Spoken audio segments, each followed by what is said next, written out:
My name is Noah Blake. I'm 34 years old, and for most of my adult life, I've worked in corporate consulting. If you met me in a meeting room, you probably wouldn't remember much about me afterward. I'm not the loudest voice in the room. I'm not the one making big speeches or dramatic presentations. Most people notice the person leading the conversation, or the one confidently drawing diagrams on the whiteboard. I'm usually the one sitting quietly at the edge of the table, the one taking notes, the one people assume is just there.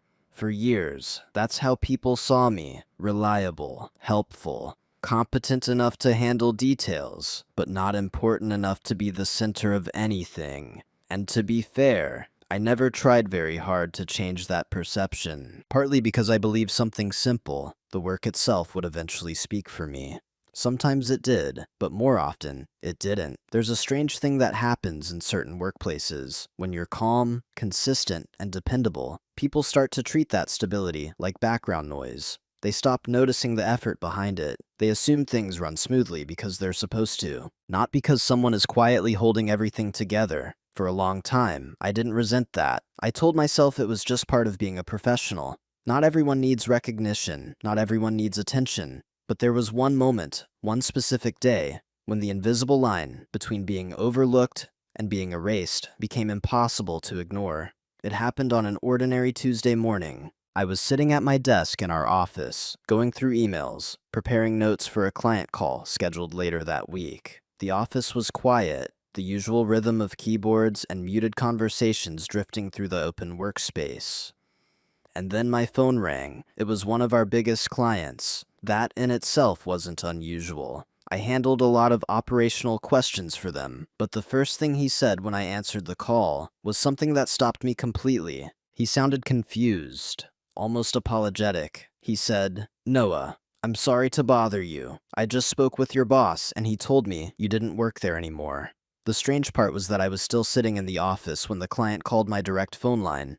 At first, I thought it had to be some kind of misunderstanding, an administrative mistake. Maybe someone mixed up names. But the longer that conversation went on, the clearer something became. This wasn't a mistake. And what followed over the next several months wasn't a dramatic explosion or a loud confrontation.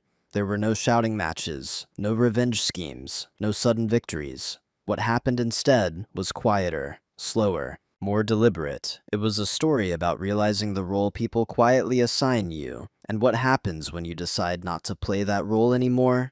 I'm not telling this story because I'm angry. Honestly, I'm not. I'm telling it because sometimes the most important turning points in our lives begin with something small. A single sentence, a moment of confusion, a detail that doesn't quite make sense. And once you notice it, you can't go back to not seeing it. So before we begin, let me ask you something simple. Have you ever had a moment where you suddenly realized people saw you very differently than you thought they did? If you had asked anyone in the office who Noah Blake was, most people would have answered in roughly the same way. They would pause for a second, searching their memory, and then say something like, "Oh, Noah? Yeah, he handles a lot of the client logistics." Not a strategy, not leadership, logistics. It wasn't meant as an insult. In fact, most people said it in a neutral tone, the way you'd describe someone who makes sure the lights turn on in the morning. Important, technically, but not the reason the building exists. I worked at a consulting firm in downtown Seattle. The company specialized in operational systems for mid-sized manufacturing companies, helping them organize internal processes, track supply chains, and modernize outdated software structures. It wasn't glamorous work, but it was complicated, and that complexity is where I lived. Officially, my title was Senior Accounts Coordinator. On paper, that meant I managed communication between our consultants and several long-term clients. In reality, my job was a little harder to define. I knew which of our client databases were fragile enough to crash if someone updated them the wrong way. I knew which factory manager preferred phone calls over email. I knew which reports our leadership promised during sales pitches, but quietly relied on someone else to actually build afterward. Most of that someone was me, but those things didn't show up in presentations. They didn't appear on quarterly performance summaries. They existed in the quiet spaces between responsibilities. In other words, the parts of work that people only notice when they stop happening. I didn't mind that role. Not really. There's a certain freedom in being underestimated. When people assume you're just the quiet one in the corner, they talk more openly around you. They forget you're listening. They treat you like background furniture, and background furniture hears everything. Over time, I became the person who knew how things actually worked. Not the official version, the real one. I kept notes in a small black leather notebook that I carried everywhere. It wasn't dramatic, just observations, system quirks, client preferences, little patterns that repeated often enough to matter. Most people thought it was just a habit. For me, it was insurance. But again, none of that made me visible. In meetings, the structure was predictable. My boss, Daniel Harper, usually sat at the head of the table. He was charismatic in a polished, professional way, the kind of person who could walk into a room and immediately command attention without raising his voice. Clients liked him, upper management trusted him, and to be fair, he was good at his job. He could translate complicated systems into confident, simple explanations. That's a rare skill, but what most people didn't realize was that Daniel rarely built those explanations alone. Before almost every major client call, he would stop by my desk. He'd lean casually against the partition and say something like, "Hey Noah, quick question." The questions were never quick. They were usually things like, "How exactly did we stabilize that inventory system last spring?" Or, "Why did their reporting dashboard fail during the March audit?" I would explain. Sometimes it took 5 minutes, sometimes 20. Daniel would nod, absorb the details, thank me, and head into the conference room. And during the meeting, he would present the information smoothly, confidently, as if the logic had always lived in his head. Again, I didn't resent it, at least not in the beginning, because I believed something simple. People who truly understand systems eventually become necessary, even if they aren't visible. For years, that belief felt true. Clients asked for me when things became complicated. Team members came to my desk when reports stopped making sense. I wasn't famous inside the company, but I was useful. And usefulness, I thought, was a kind of quiet security. Looking back now, I realize something important. Being useful and being valued are not the same thing. At the time, though, I didn't see the difference yet. Not clearly. That realization would come later, much later. But the first hint that something wasn't quite right appeared in a moment so small that almost no one else noticed it. A passing comment during a meeting. A sentence that everyone else forgot within seconds. Except me. And strangely enough, that tiny moment would become the first crack in a structure I had trusted for years. The first moment that stayed with me didn't feel dramatic at the time. There were no raised voices. No confrontation, no awkward silence in the room. In fact, if you asked anyone else who was present that day, I doubt they would even remember it happened. It was a Tuesday afternoon strategy meeting with one of our long-term clients, a regional manufacturing group we had been supporting for nearly 4 years. Their systems were complicated, and our company had gradually become deeply embedded in how they operated, which meant when something broke, they called us.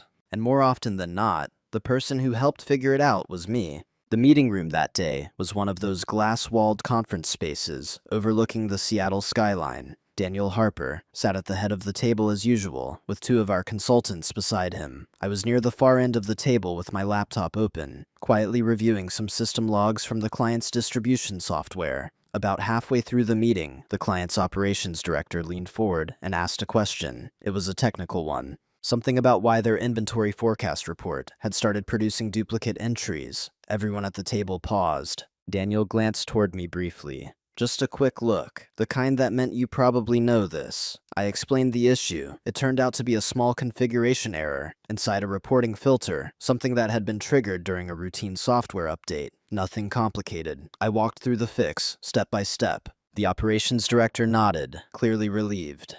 "Great," he said. "That actually makes a lot of sense." Then he turned back toward Daniel. "So what do you recommend we do moving forward?" Daniel answered smoothly. "We'll adjust the configuration and monitor the next reporting cycle," he said. "Our team already understands where the issue came from." He spoke confidently, the way experienced consultants do when they want to reassure a client that everything is under control. And technically, nothing he said was wrong. But something about the moment felt slightly off. It was subtle, the kind of thing you only notice when you're paying close attention. The explanation I had just given disappeared almost instantly into the group conversation, as a small stone dropped into deep water. No acknowledgement, no reference, just gone. Again, I didn't take it personally, not immediately. Meetings move quickly. People focus on outcomes, not who provided each piece of information. That's normal. But then the client said something that stayed with me longer than I expected. He gestured casually toward Daniel and the consultant sitting near him. "You guys always seem to have an answer ready," he said with a smile. Daniel laughed lightly. "Well, that's what you hire us for." Everyone chuckled. The meeting continued. From the outside, it looked like a perfectly successful conversation. And in many ways, it was. But I remember sitting there quietly, looking down at my laptop screen, feeling a strange kind of realization forming. Not anger, not frustration, just a quiet observation. In that room, there was a difference between the people who produced answers and the people who were seen as the source of them, and those two groups weren't always the same. At that point in my career, I told myself it didn't matter. Results mattered. Solutions mattered. Recognition was optional. At least that's what I believed. But something else also happened that day. When the meeting ended and everyone began packing their laptops, the operations director walked over to Daniel near the door. They spoke for a moment before leaving. As he passed by me on the way out, he nodded politely. The kind of polite acknowledgement you give someone whose name you don't quite remember. "Thanks," he said. I smiled and nodded back. But the word wasn't directed at the explanation I gave. It was directed at the room, at the team, at the people he believed were responsible. I didn't correct him. I didn't say anything. And honestly, that wasn't the moment that bothered me. What stayed with me was something else entirely. As I packed up my laptop, I noticed Daniel pause beside my chair. He gave me a friendly pat on the shoulder. "Nice catch in there," he said. Then he walked out of the room. It was meant as appreciation, and in a small way, it was. But it also quietly confirmed something I hadn't fully realized before. The recognition I received would probably always happen after the room was empty. And that realization, small as it seemed, was the first tiny shift in how I started seeing my place in the company. Not immediately, but slowly, because once you notice a pattern like that, you start seeing it everywhere, and over time, those small moments stop feeling accidental. They start feeling normal. After that meeting, nothing changed, at least not on the surface. The office continued moving at the same quiet, predictable rhythm it always had. Emails came in, reports went out, clients called when something broke, and our team fixed it. From the outside, everything looked stable, and for a while, I told myself that the moment in the conference room hadn't meant anything. It was just how corporate conversations worked. Credit was shared loosely, responsibility floated upward, details flowed downward. That's just the ecosystem. So I moved on, or at least I tried to. But once your mind starts noticing a pattern, it becomes difficult to stop seeing it. Little things began standing out more clearly. For example, during internal meetings, when someone asked a complicated operational question, there was a predictable sequence. First, the room would fall quiet. Then, someone would look at Daniel. Daniel would pause, and then he would glance at me. Not in a dismissive way, not even intentionally, just instinctively. The way someone glances at a clock on the wall when they need the time. "Any thoughts, Noah?" he would say. I would explain the situation, the technical pieces, the risks, the possible solutions, and then Daniel would summarize the answer for the room, usually with a slightly more polished version of the same explanation. Again, no one objected, no one questioned it. Because on the surface, nothing unfair was happening, he asked. I answered. He communicated it to the group. That was teamwork. At least, that's how I rationalized it, and honestly, part of me didn't mind. I wasn't someone who chased the spotlight. I liked understanding how things worked. I liked solving problems. The quiet satisfaction of fixing something complicated was enough motivation for me most days. But over time, the pattern extended beyond meetings. Emails began appearing where Daniel would respond to clients with solutions I had written earlier in internal messages. Presentations included diagrams I had drafted late at night. Process improvements I built into our system slowly became part of the company's standard methodology. None of those things was wrong. They were just absorbed, integrated, repackaged. And again, I told myself it didn't matter. The company was succeeding. Clients were happy. Our projects ran smoothly. From a purely practical perspective, everyone benefited. Still, there was one quiet side effect that I didn't recognize right away. People began associating solutions with the person who delivered them, not the person who built them. That's human nature. Visibility shapes memory, and visibility was something I rarely sought. In fact, if I'm being honest, I often avoided it. Public speaking wasn't my favorite thing. I preferred writing detailed documentation, building reliable systems, and making sure the infrastructure behind the scenes was solid. The work itself felt more important than the presentation.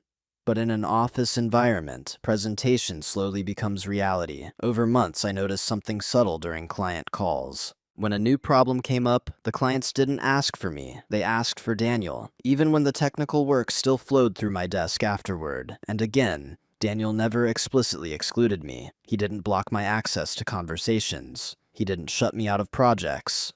But there was an invisible hierarchy forming. He became the face of the answers. I became the source behind the curtain. It was quiet, gradual, almost natural. And because the change happened slowly, no single moment felt serious enough to challenge.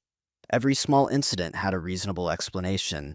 Every overlooked detail had a logical excuse. That's how normalization works. Not through one major event, but through 100 small ones that slowly reshape your expectations. Eventually, you stop noticing the imbalance. You adapt to it. You even begin protecting it. I caught myself doing exactly that one afternoon when a junior analyst asked me a question.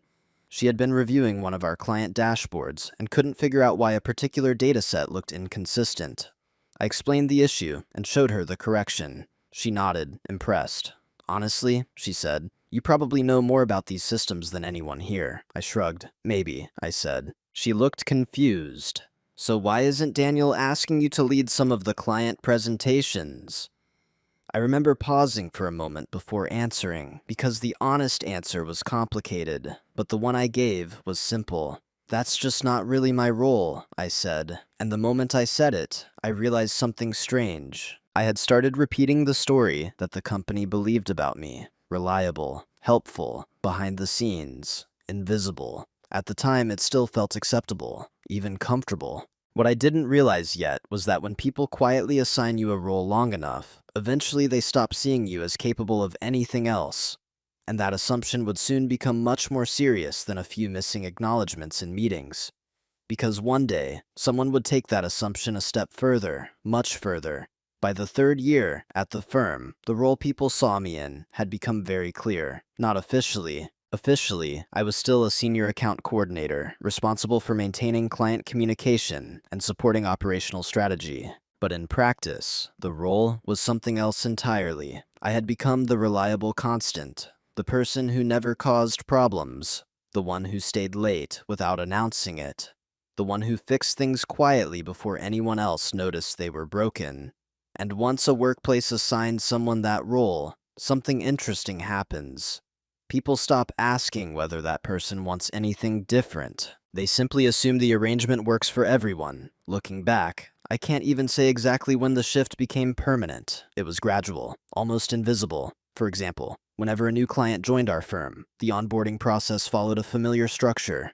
Daniel handled the early conversations, the confident presentations, the strategy meetings, the high-level discussions about transformation and long-term efficiency. Once the contract was signed, the operational details began. That's when the work slowly moved toward my desk. I built the system documentation, mapped out their reporting flows, studied the quirks inside their inventory databases, and supply tracking tools.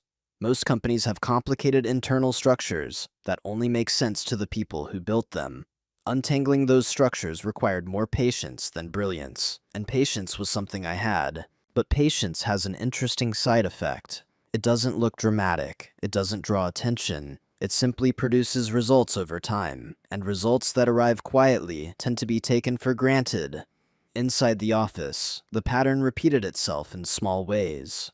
When something complicated happened, people came to me. But when something important happened, they went to Daniel. I don't think anyone consciously decided that structure, it just evolved. Daniel was charismatic and confident in front of clients. He had the personality that fit leadership conversations.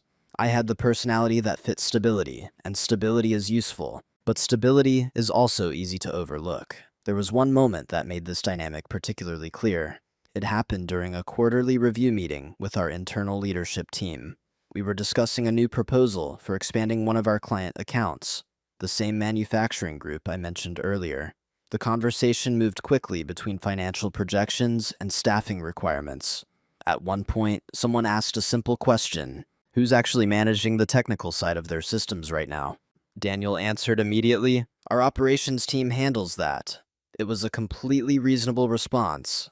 Accurate even, but the wording stuck with me. Not Noah handles it, not our systems specialist manages that. Just the operations team. A vague phrase. A category. I realized something in that moment. Inside the company structure, I wasn't seen as a decision maker or a specialist. I was infrastructure, part of the machinery. Reliable machinery, yes, but machinery all the same. And again, I didn't confront anyone about it, not because I was afraid, but because at the time, I believed something else. I believed reliability would eventually speak for itself. That if I kept doing the work well enough, eventually people would recognize where the real knowledge lived. It felt logical, professional, mature, but there was another side to that belief that I didn't fully understand yet. When you quietly accept the role people assign you, they stop imagining you in any other role, and over time, that assumption becomes stronger than reality. It shapes decisions, conversations, even how people describe you to others. For years, I thought I was building quite a reputation inside the company. What I didn't realize was that I was also building something else, a perception, one that described me as dependable but replaceable. And the strange thing about perceptions is that once they settle into place, people begin acting as if they're facts. No one announces the change, no one votes on it. It just becomes the story everyone unconsciously agrees to. I didn't recognize the full impact of that story until the day it finally shifted. Not in a meeting, not during a presentation, but in a moment so quiet that no one else in the office even noticed it happening. A single sentence spoken on the phone, a sentence that should never have been said, and one that changed the way I saw everything that came before it. The day everything shifted didn't feel dramatic when it started. It was a normal Tuesday morning. The office was half full, the way it usually was before 10. A few people were already deep into their email threads, the quiet tapping of keyboards blending with the soft hum of the air conditioning. I had arrived early, as I usually did, not because anyone required it, but because mornings were the only time the office felt calm enough to think clearly.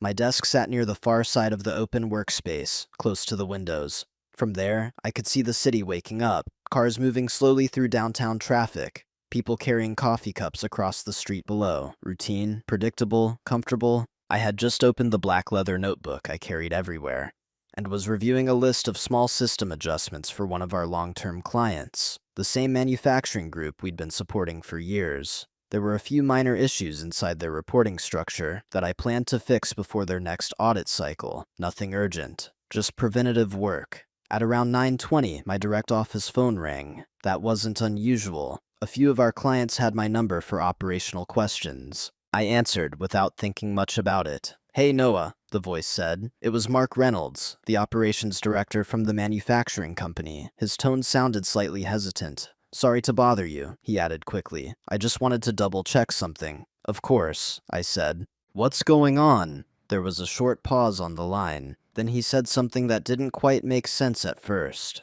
"Well, I just got off the phone with Daniel," he said, "and he mentioned you weren't with the company anymore." For a moment, I honestly thought I had misheard him. I leaned back slightly in my chair. "I'm sorry," I said. "What did he say?" Another pause. "Yeah," Mark continued, sounding almost embarrassed. "He said you'd moved on, and that someone else from the team would be handling the technical side going forward." I looked around the office. People were sitting at their desks. Conversations drifted across the room. The coffee machine in the break area hissed quietly. Everything looked completely normal, and yet the sentence Mark had just repeated hung in the air like something misplaced. The strange part was that I was still sitting in the office when the client called my direct phone line. I hadn't resigned. No one had spoken to me about leaving. There hadn't even been a hint of restructuring or role changes. From my perspective, the situation was exactly the same as it had been the day before, but clearly, somewhere else, a different version of reality had already been introduced. Mark cleared his throat on the phone. "I figured it might just be a miscommunication," he said. You've been the one helping us with these systems for years, so I thought I'd check directly. His voice carried that careful tone people use when they don't want to step into internal company politics. I understood it immediately, and oddly enough, I didn't feel angry, not in that moment. What I felt was something quieter, a kind of slow mental recalibration, like adjusting the focus on a camera lens. Because suddenly, a lot of small things from the past few years started aligning in a way they hadn't before. The missing acknowledgments in meetings, the gradual shift in how people describe my role, the way clients were encouraged to see certain people as the source of solutions. None of those things had felt serious on their own. But now, there was a new piece of information sitting in the center of the picture, and it changed how everything else looked. I spoke calmly. "Thanks for calling me directly," I told Mark. "No problem," he said. So, should I just ignore what he said? I thought about that for a moment, not emotionally, just carefully, because what had just happened wasn't a misunderstanding. It was a signal. Someone had already started rewriting the story of where the work came from. And I had just heard the first draft. "Let's keep things running the way they have been for now," I said quietly. Mark sounded relieved. "Good," he said. "Honestly, that's what I was hoping to hear." We finished the call, after discussing the reporting issue he originally wanted to ask about. Then I set the phone back on its base and sat there for a while, not upset, not shocked, just thinking. For the first time in years, I wasn't asking myself how to fix a system problem. I was asking something else entirely. What happens when the system itself quietly decides you're no longer part of it? And more importantly, what happens when the person they think is invisible decides to start paying attention? After that phone call with Mark, I didn't walk straight into Daniel's office. I didn't send an email asking for clarification. And I definitely didn't confront anyone. From the outside, my day continued exactly the same as it always had. I answered messages, reviewed system reports, helped one of the analysts troubleshoot a database export that kept failing. If someone had looked at my calendar or my email activity that afternoon, nothing would have seemed unusual. But internally, something had shifted. Before that morning, my silence had been automatic. Now, it was intentional. That might sound like a small difference, but it changed the way I started seeing everything around me. When you stop assuming the system is fair, you begin observing it differently. You notice timing, language, decisions that previously seemed harmless. Later that same afternoon, Daniel walked past my desk. He paused the way he often did. "Hey Noah," he said casually. "Quick question." The phrase was familiar enough that I almost smiled. "What's up?" I asked. He leaned slightly against the partition. "Do you remember the configuration fix we used for Reynolds Manufacturing's forecasting issue last year?" Of course, I remembered. I had written the correction myself and documented the change in 3 different internal reports. But instead of answering immediately, I asked something simple. "Which part?" Daniel thought for a moment. "The duplicate entries problem," he said. I nodded slowly. "Yeah," I said. "That was a reporting filter conflict after their system update." "Right," he said quickly. "That's what I thought." Then he added something that confirmed the quiet shift already happening in my mind. "I've got a call with them later today. Just wanted to make sure I had the explanation straight." A few weeks earlier, that conversation wouldn't have stood out to me. It was the normal rhythm of how we worked. But now, with Mark's phone call still fresh in my mind, the situation felt slightly different, because somewhere in the conversation Daniel had already had with Mark earlier that morning, my role had apparently been described as finished. And yet, here he was, still asking me how the system worked. I explained the fix calmly, step by step. Daniel listened, nodded, thanked me, and walked back toward his office. Just like always, no tension, no sign that anything unusual had happened. But the difference now was that I wasn't interpreting these interactions the same way anymore. Before, I believed silence was professionalism. Now I was beginning to understand something else. Silence could also be information. When you stop reacting immediately, people reveal more about what they expect from you and what they expect you not to do. Over the next few days, I paid closer attention. Daniel continued running client calls. Clients continued asking operational questions. And behind the scenes, those questions still found their way to my desk. Nothing had actually changed in the workflow. Except for one small detail, I knew something now that most of the office didn't. A story about my role had already begun circulating somewhere outside my hearing.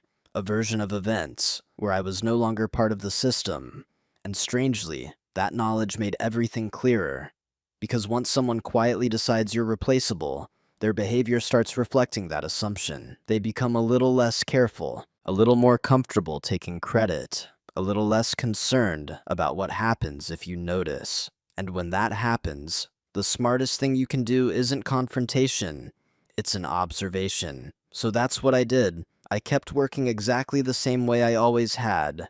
I answered questions, fixed issues, maintained the systems our clients depended on, but I also started watching the structure around me more carefully than I ever had before. Patterns began appearing, small ones at first, then the larger ones, and slowly, a new realization started forming. For years, I had believed my value came from understanding the company's systems better than anyone else. But that wasn't entirely true. My real leverage was something else, something no one in the office seemed to notice. Because while everyone else focused on presentations, leadership meetings, and client-facing visibility, I had quietly become the one person who understood how all the moving pieces actually connected. Not just the software, not just the reports, the relationships, the promises made to clients, the shortcuts taken internally, the undocumented fixes that kept everything stable. At the time, those details had just felt like part of the job. Now they looked like something different. Information. And information, when collected patiently over years, has a strange property. It turns silence into power. Once you begin observing a system differently, you realize how much of it operates on assumptions. People assume certain processes will always work. They assume certain individuals will always be available. And perhaps most importantly, they assume the quiet person in the corner will continue doing exactly what they've always done. That assumption became my greatest advantage. Because after the phone call with Mark, I didn't change my behavior in any visible way. I still arrived early. I still handled the technical questions. I still responded to internal messages within minutes, the way everyone had come to expect. From the outside, I looked exactly the same. But internally, my focus had shifted from maintaining the system to understanding the system completely. For years, I had taken notes in my black leather notebook almost automatically. System quirks, client preferences, little technical adjustments that weren't documented anywhere else. Now, I started expanding those notes, not dramatically, just carefully. When a client request came in that required an unusual workaround, I documented it. When Daniel promised a new feature or reporting capability during a sales call, I wrote it down. When an internal process relied on undocumented steps that only a few people understood, I mapped the workflow. None of this was secret information. It was simply information no one else had the patience to organize. And over time, those small pieces began forming a much larger picture. For example, one thing became very clear. Our consulting firm relied heavily on institutional memory. Certain processes worked, not because they were well designed, but because specific people remembered how to maintain them. When those people left, the knowledge often disappeared with them. Normally, that risk was distributed across teams. But in the case of several long-term clients, the distribution had quietly collapsed. Most of the technical understanding had concentrated in one place, my desk, not because I demanded it, but because every time a problem appeared, someone had forwarded it to me, and I had solved it, again and again. Over the years, those solutions have been layered on top of each other. Some were documented in official reports, many weren't. The result was something unusual. The company believed it had strong systems. In reality, it had strong habits. Habits built around people quietly maintain fragile structures, and I happened to be maintaining several of the most important ones. That realization didn't make me feel powerful. It made me feel cautious. Because fragile systems can break unexpectedly, especially when the people maintaining them are treated as interchangeable. During the following weeks, I started reviewing old project documentation more thoroughly, not because anyone asked me to, but because I wanted clarity. Which client databases relied on undocumented corrections? Which reporting dashboards depended on manual adjustments? Which operational promises had been made during sales meetings that weren't fully supported by the existing infrastructure? The answers were interesting. Some systems were stable, others were balanced on small assumptions that only worked because someone knew where to intervene, and in several cases, that someone had been me for years. Still, I didn't rush to conclusions. I didn't interpret this information as leverage, not yet. At that stage, I was simply trying to understand the environment I was working in. But there was another piece of the puzzle forming quietly at the same time. Relationships. Clients like Mark didn't trust our company because of marketing presentations. They trusted us because problems were solved quickly, because someone answered when things broke, because the operational side of the partnership felt reliable. And reliability creates loyalty. Over time, many of those clients had begun contacting me directly when issues appeared. Not because I had promoted myself, but their systems worked better when I was involved. Again, none of this had seemed important before. It just felt like doing my job well. But now, with the strange phone call from Mark still lingering in the background, I began seeing the pattern more clearly. Inside the company, my role was described as support. Outside the company, many clients quietly saw me as the person who kept things working. Those two perceptions were very different, and the gap between them was wider than anyone in the office seemed to realize. Weeks passed. I continued documenting, learning, and observing. No confrontation, no dramatic moves, just patience. Because I wasn't trying to prove anyone wrong. I was trying to understand exactly where the real structure of the system existed. And eventually, that understanding led me to something unexpected. Something buried in an internal document that most people in the office had probably opened once and then forgotten about. When I first noticed it, I didn't celebrate. I didn't feel vindicated. I just sat there quietly, staring at the screen, realizing one simple thing. For the first time since that strange Tuesday morning phone call, I knew something the company didn't, something that changed the balance of the entire situation. The discovery didn't happen in a dramatic way. There was no secret file marked confidential, no shocking email thread hidden deep in the archives. It appeared in the most ordinary place possible, an internal contract summary. I had opened the document while reviewing our long-term client accounts. At that point, I had already been mapping out which projects depended on undocumented systems knowledge, and I wanted to confirm something simple: how certain service agreements were structured. Our firm handled a mixture of short-term consulting projects and ongoing operational support contracts.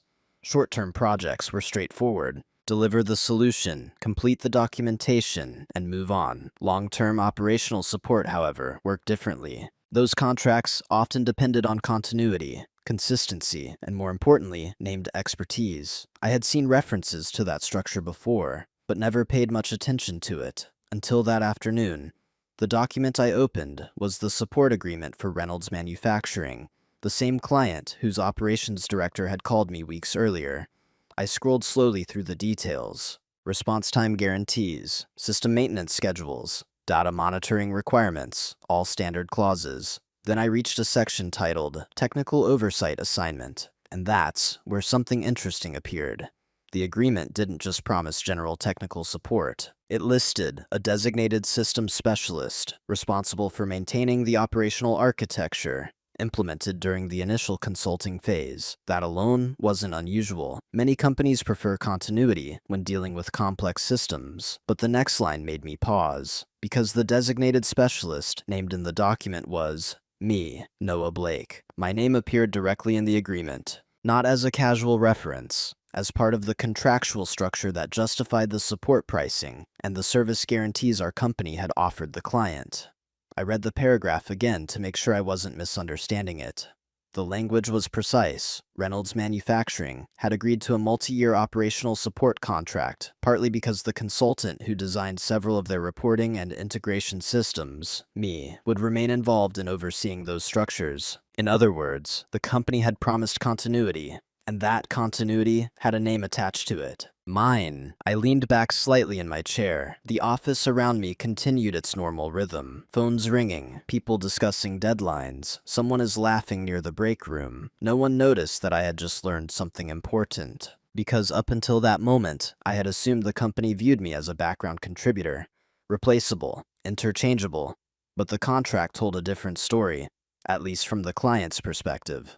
Their agreement with our firm included the expectation that the person who originally stabilized their systems would continue guiding the technical side of the relationship. That didn't mean I was irreplaceable, But it did mean something else. It meant the company had used my expertise as part of the value proposition that secured the contract, which raised a quiet question. If that was the case, why had Daniel told Mark that I no longer worked there? I didn't jump to conclusions. There were possible explanations. Maybe Daniel intended to transition the account to another consultant gradually. Maybe the company planned to restructure the support model. Maybe it really was a misunderstanding. But one thing was clear. If the client believed the person responsible for maintaining their systems had suddenly disappeared, that could create confusion, possibly even concern. And if that concern led them to review the agreement more carefully, they might notice the same paragraph I had just read. Again, I didn't feel excited or triumphant. What I felt was clarity. For the first time since that strange phone call, I understood the structural reality of the situation. Inside the company, I had been quietly categorized as support. Outside the company, my expertise had been used to justify multi-year service commitments. Those two realities had coexisted peacefully as long as everyone assumed I would remain exactly where I was. But the moment someone began telling clients I wasn't there anymore, those two realities started drifting apart. And when that happens, the situation stops being personal. It becomes structural. I closed the document and sat there quietly for a moment, not planning anything, just recognizing something important. For years, I had believed my silence meant I had no leverage. Now I understood that silence had simply hidden where the leverage actually lived. And knowing that didn't mean I needed to act immediately, but it did mean something else. The next move, whatever it was, needed to be deliberate, because once certain decisions are made, they can't be reversed.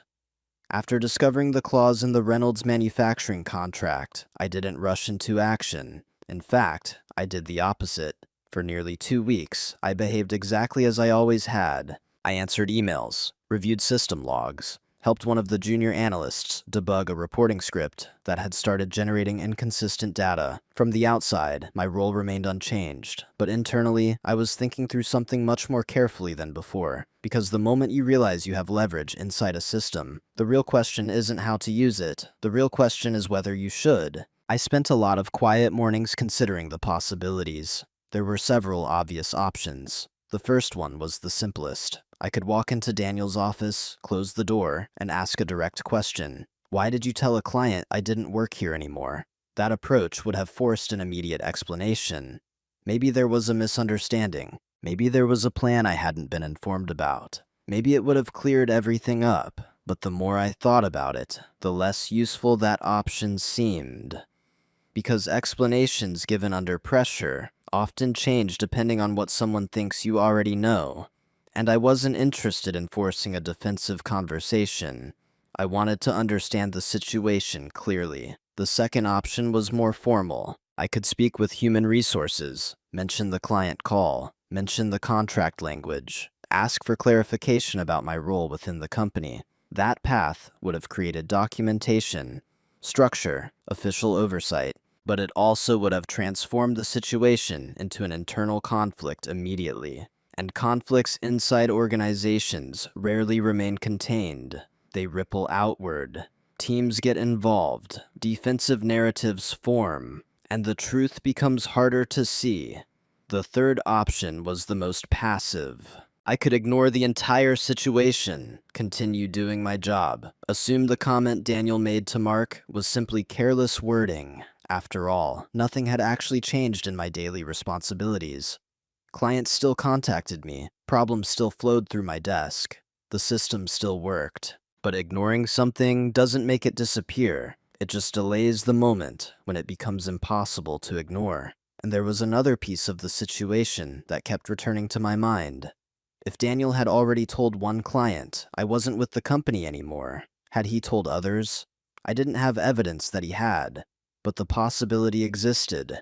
And if clients started hearing conflicting versions of reality, the confusion wouldn't stay small for long. Eventually, someone would ask questions, and when that moment arrived, I wanted to be certain of where I stood. So instead of choosing confrontation, escalation, or avoidance, I chose something else: preparation. Not in an aggressive sense, more like the quiet process of making sure every piece of information was clear. Over the following days, I reviewed several of the long-term support agreements our firm maintained. Not just Reynolds Manufacturing, others as well. I confirmed which contracts referenced specific expertise, which ones depended on specialized system knowledge, which ones relied on operational continuity. The results were consistent. In several cases, my name appeared directly in documentation connected to the original system architecture. In others, my work formed the foundation of the operational processes. Even if the contract language didn't mention me explicitly, none of this meant the company couldn't operate without me. Of course it could. Organizations always adapt, but transitions require planning, communication, careful knowledge transfer. And so far, no one had discussed any of those things with me, which meant one of two things was true. Either the company had a restructuring plan that hadn't reached my level yet, or someone had started changing the narrative externally before preparing the internal reality. Neither possibility required anger, but both required awareness. Eventually, after thinking through everything carefully, I reached a decision. It wasn't dramatic. It didn't involve confrontation. It was simply a shift in how I would approach the situation from that point forward. For years, I had operated inside the company as if my role was purely supportive. Now, I would start operating with a different understanding. Not louder, not more aggressive, just more intentional. Because when you finally understand where the real structure of a system exists, your next actions carry more weight than they used to, and the most powerful changes often begin quietly, not with announcements, but with movement that no one notices at first. Once I made the decision to shift how I approached the situation, the next steps weren't dramatic. There were no confrontations, no tense meetings behind closed doors. Instead, the change began with something simple. I started organizing my work as if someone else might eventually need to understand it. That might sound ordinary, but inside our company, it was actually unusual. For years, many of our operational fixes had been handled informally. When a system behaved strangely, someone solved the issue and moved on. Documentation was often brief, just enough to remind ourselves what had been done. Now I began documenting things with a different level of clarity. If a reporting dashboard required a manual adjustment every quarter, I wrote down exactly why. If a database connection depended on an outdated API that occasionally failed, I explained the workaround in detail. If a client's forecasting system required a particular sequence of configuration steps after software updates, I mapped out the entire process. None of this looked suspicious. In fact, it looked responsible. No one questioned it. A few colleagues even thanked me for making certain processes easier to follow, but documentation wasn't the only thing I started organizing. I also began reviewing how client communication flowed through the company. Over the years, many long-term clients had gradually started contacting me directly when operational questions appeared. At the time, I hadn't thought much about it. It just felt efficient. But now, I began responding in slightly different ways. Still helpful, still professional, but with more transparency. If a client asked about a system issue, I would respond clearly and then copy the relevant team members so the information wasn't trapped in private conversations. If someone asked for guidance on an operational change, I summarized the reasoning behind the recommendation rather than simply giving the answer. In other words, I made the invisible work visible, not as a form of self-promotion, just as a record, because clarity protects everyone, including the person doing the work. Around the office, nothing seemed different.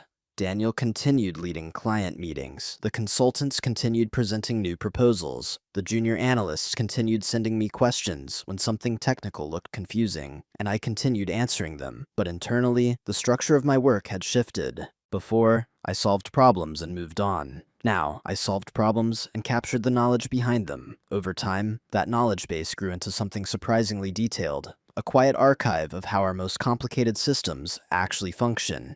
And the interesting thing about building an archive like that is that it slowly reveals patterns you didn't notice before. For example, I realized how many of our operational promises depended on very specific technical conditions being maintained. Conditions that weren't always obvious during sales conversations. Conditions that only remained stable because someone understood the underlying architecture well enough to intervene when needed. Again, none of this meant anyone had done something wrong. It simply meant the system was more fragile than people realized. And fragile systems behave differently when their key assumptions change. Weeks passed. No one questioned the documentation work. No one noticed the subtle changes in how I handled communication. From their perspective, I was still doing exactly what I had always done: reliable, helpful, quiet. But there was one additional step I took that no one else in the office saw. One evening, after most people had left, I sat at my desk reviewing the service agreements connected to our largest operational clients. Not just their technical clauses, their renewal timelines, their escalation procedures, their contact structures, because understanding those details answered an important question. If something unexpected happened tomorrow, if a client suddenly realized their systems depended on knowledge they didn't fully control, who would they call first? The answer wasn't theoretical. In at least one case, I already knew. Mark Reynolds had answered that question weeks earlier when he called my direct line, and that realization confirmed something important. The system hadn't broken yet, but certain assumptions inside it were already shifting. And when assumptions shift quietly for long enough, the consequences eventually begin appearing on their own, not because anyone forced them to, but because the structure underneath has already started moving. The first signs that something was shifting didn't happen inside the office. They happened outside of it, quietly, almost politely. About 3 weeks after I began reorganizing my documentation and communication, I received another call from Mark Reynolds. It was late afternoon, just before most people started packing up for the day. "Hey, Noah," he said when I answered. His voice carried the same calm tone it usually did, but there was a hint of something else underneath it. Not concerned exactly, more like curiosity. "Do you have a minute?" he asked. "Of course," I replied. There was a short pause before he continued. "I had another conversation with Daniel this morning. I didn't say anything immediately. I had learned that silence often encouraged people to explain things more clearly," Mark continued. "He mentioned again that your role with the company had changed." I leaned slightly back in my chair, not surprised, just attentive. "And what exactly did he say?" I asked calmly. "He said you were transitioning away from the operational side," Mark replied. "That a different consultant might start overseeing our systems going forward." Another pause. Then he added something that made the situation more interesting. "But no one's reached out to us yet." That part mattered, because if the company truly intended to transfer technical oversight, the client would normally be introduced to the new specialist first. Knowledge transfer, context meetings, a gradual handoff. None of that had happened. Instead, a statement had been made without the structure that usually follows it. "Has anyone contacted you about system updates or a transition timeline?" I asked. "No," Mark said. "That's actually why I'm calling." His tone remained professional, but there was a subtle shift now. "You've been the one helping us with these systems for years, so when someone says things are changing, we usually expect to hear how." That sentence carried more weight than he probably intended, because it reflected something I had already begun to understand. From the client's perspective, stability mattered more than internal company narratives. They didn't care who received credit during meetings. They cared about whether the systems they depended on would continue working. "I appreciate you checking directly," I said, and I meant it. "From my side, nothing has changed about the way I'm maintaining your system architecture." Mark exhaled softly. "Good," he said. "That's reassuring." We spent the next 15 minutes reviewing a minor forecasting discrepancy in their reporting dashboard. The issue itself was simple. A data filter needed adjustment after a software patch that the manufacturer had installed the previous weekend. I explained the correction and walked him through the update process. Just another routine problem solved. But before ending the call, Mark said something that stayed with me. "You know," he said, "when we signed the extended support agreement a couple of years ago, continuity was a big part of the decision." I didn't respond right away. He continued. "Systems like ours get complicated. It helps when the person who understands the architecture is still involved." There it was again, the same quiet reality reflected from the outside. Clients valued stability, not titles, not internal hierarchies, just reliability. "Understood," I said. After the call ended, I sat quietly for a few minutes, not reacting, just observing the pattern, because what had just happened wasn't a confrontation, it wasn't an escalation. It was simply the natural consequence of conflicting information entering a stable relationship.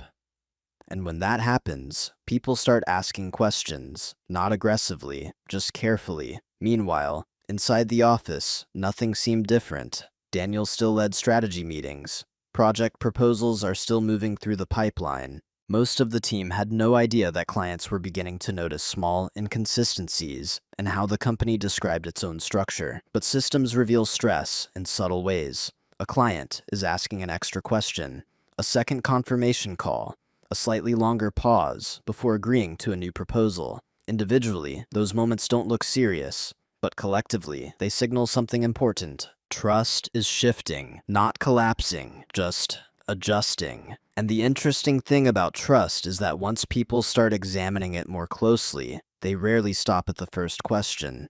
They keep looking until the structure underneath makes sense again, which meant that eventually the situation inside the office and the reality outside it were going to meet.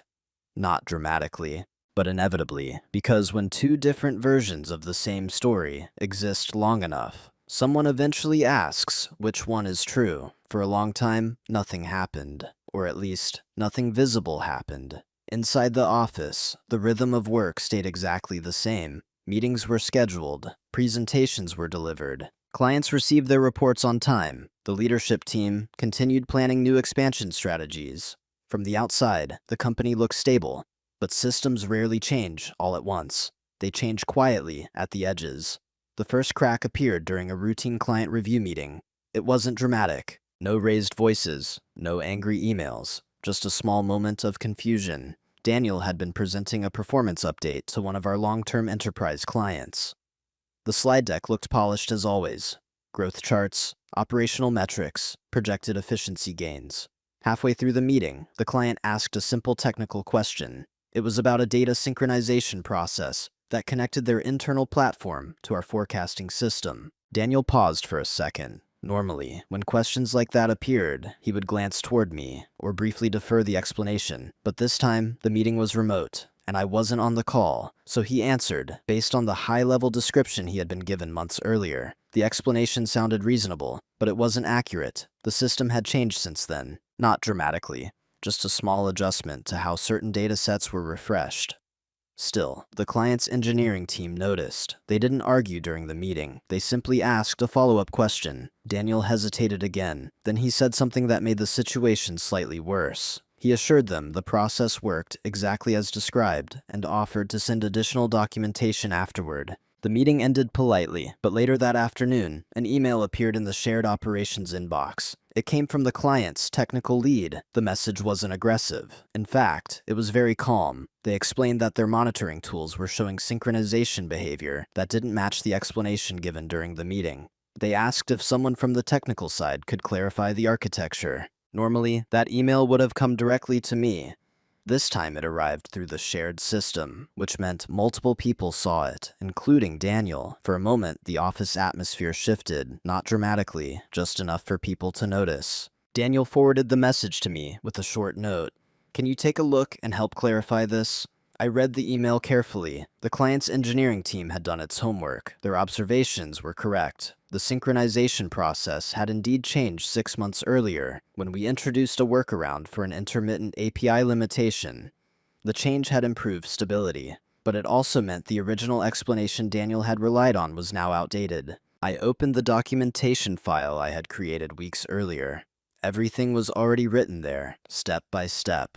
The original architecture, the modification, the reason the change had been necessary, and the expected system behavior afterward. All I had to do was summarize it, so I wrote a clear response. Professional, neutral, helpful. I explained the technical update, attached the documentation, and offered to schedule a quick call if their engineers wanted to walk through the details. Then I sent the reply. Within an hour, the client responded. They thanked us for the clarification and said the updated explanation matched exactly what they had been observing. Problem solved, at least on the surface. But something subtle had changed. Because for the first time, a gap had briefly appeared between the story being presented and the system actually running underneath it. And once a gap like that becomes visible, even for a moment, people begin paying closer attention. Not out of suspicion, just curiosity. And curiosity has a way of uncovering things that used to remain comfortably invisible. Back at my desk, I closed the email thread and returned to my work. No one blamed Daniel. No one treated the situation like a mistake. It was simply one of those small operational moments that happen inside complex organizations. But in quiet systems, small moments matter, because they reveal where the pressure is building. And this one had revealed something important. The company still depended on knowledge that lived in very specific places, places that not everyone could easily see. For years, that arrangement had worked perfectly. Now, for the first time, someone outside the company had briefly looked behind the curtain. And the interesting thing about curtains is that once someone realizes they can be opened, they sometimes start wondering what else might be behind them. By the time Daniel asked to see me, the atmosphere in the office had already changed. People were quieter, conversations stopped when certain doors opened. Something had clearly shifted, even if most people didn't understand why. Daniel's assistant came to my desk mid-morning. "Daniel would like to see you." I walked down the familiar hallway and stepped into his office. He was standing behind his desk. "Close the door, Noah," he said. I sat down across from him. The room stayed silent for a moment. "You've been busy," he said finally. "I've been doing my job," I replied. He mentioned the Henderson account, the system changes, and the documents I had organized. "You moved a lot of things," he said. "I organized a lot of things," I corrected calmly. He watched me carefully. "What exactly are you doing, Noah?" "Finishing what I was responsible for." Then he asked the question directly. "Are you leaving?" "I haven't resigned," I said. He leaned forward. "You know the Henderson client called yesterday?" "Yes." "And he asked why I told him you didn't work here anymore." I met his eyes. "I heard." "What did you say to him?" "Nothing complicated," I said. "I told him I was still sitting in the office." Daniel leaned back, clearly realizing the situation had moved further than he expected. "This didn't have to become whatever this is," he said. "I agree," I replied. "Then why did it?" I paused for a moment. "Because something became clear," I said calmly. "My role here wasn't what I thought it was." He didn't argue, and in that quiet room, both of us understood something important. Some consequences arrive without shouting, and once they begin, it's already too late to undo them. A few months have passed since that conversation in Daniel's office. From the outside, not much has changed. The company still runs, the meetings still happen, and the same people walk through the same glass doors every morning. But something underneath it shifted.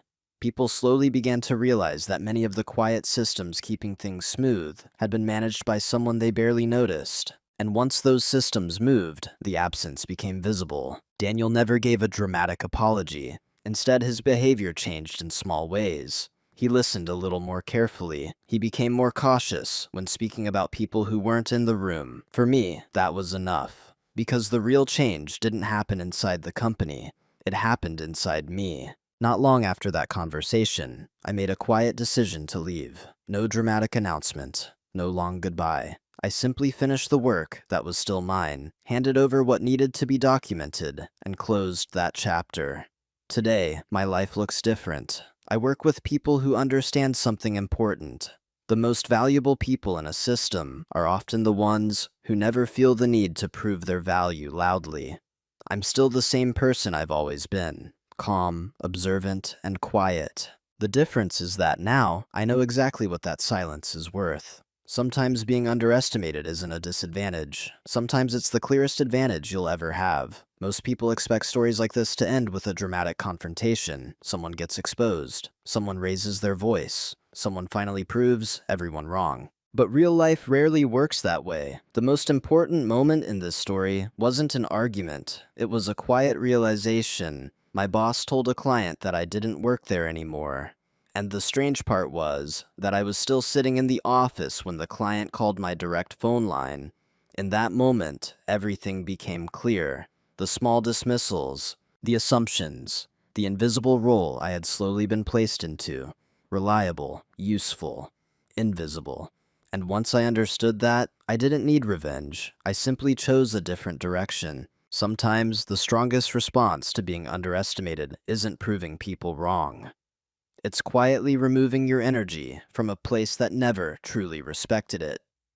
Because once that energy is gone, people eventually notice the difference. Not through arguments, but through absence. So I'm curious about you. Have you ever realized that people had placed you in a role that didn't reflect who you really were? And when that happened, did you fight it, or did you simply choose a different path? Video của mình hôm nay đến đây là kết thúc. Nếu bạn thích video này, hãy cho mình xin một lượt like và một lượt đăng ký kênh. Hẹn gặp lại các bạn ở trong những video tiếp theo. Bye bye.